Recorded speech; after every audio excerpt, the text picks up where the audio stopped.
Day 45, favor that holds us steady. Hebrews 2:1, New King James Version, therefore we must give the more earnest heed to the things we have heard, lest we drift away. And 1 Thessalonians 5:24, Amplified Classic, faithful is he who is calling you to himself and utterly trustworthy, and he will also do it, fulfill his call by hallowing and keeping you. Life has a way of pulling at your faith. Pressures, delays, disappointments, and distractions can cause you to let go of what God once spoke clearly to your heart. But here's the truth. God's favor is what holds us steady. When Simeon received that promise that he would not die until he saw the Lord's Christ, he didn't waver. He held on to that word until the day he stood in the temple with Jesus in his arms. That wasn't just perseverance. It was the favor of God sustaining his faith. The book of Hebrews warns us not to let what we've heard drift away. The enemy rarely steals promises by force.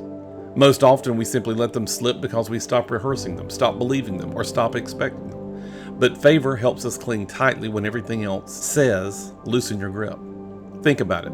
If God gave you a word, a dream, or a vision, then that word carries his power to bring it to pass. Favor means you're not left to your own strength to hold on. God himself upholds you. His Spirit reminds you and strengthens you and anchors you when the winds of doubt try to sweep you away. I once heard a testimony of a minister who received a prophetic word about his son.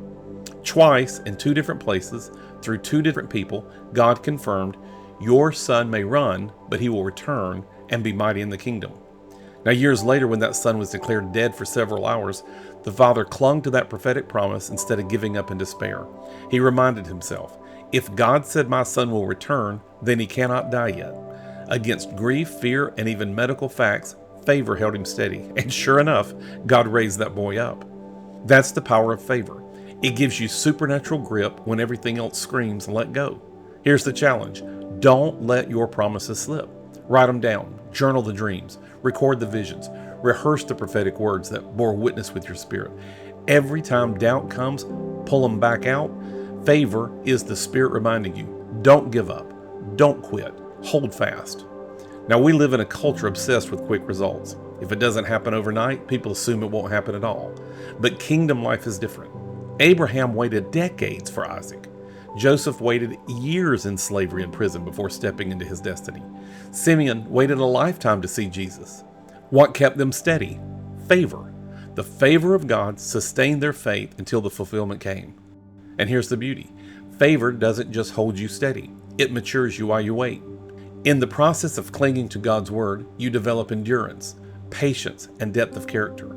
You learn to trust his faithfulness over your feelings. You realize that even when nothing seems to change on the outside, God is at work behind the scenes. Maybe today you're tempted to quit. Maybe you let a promise slip because it felt too hard or took too long. Hear this. God's favor is on you to steady your grip again. Pick up that word, dust off that dream, rehearse the promise, declare it again with boldness.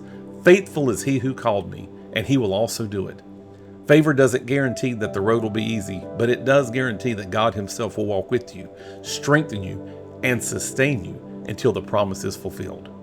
Make this confession with me. Father, I thank you for the favor that holds me steady. I refuse to let your promises slip. I cling to every word, every dream, and every vision you have spoken over my life. Thank you that your Spirit sustains me, strengthens me, and anchors me when doubt tries to shake me. I declare that I will see the fulfillment of your word because you are faithful, and your favor is on my life in Jesus' name.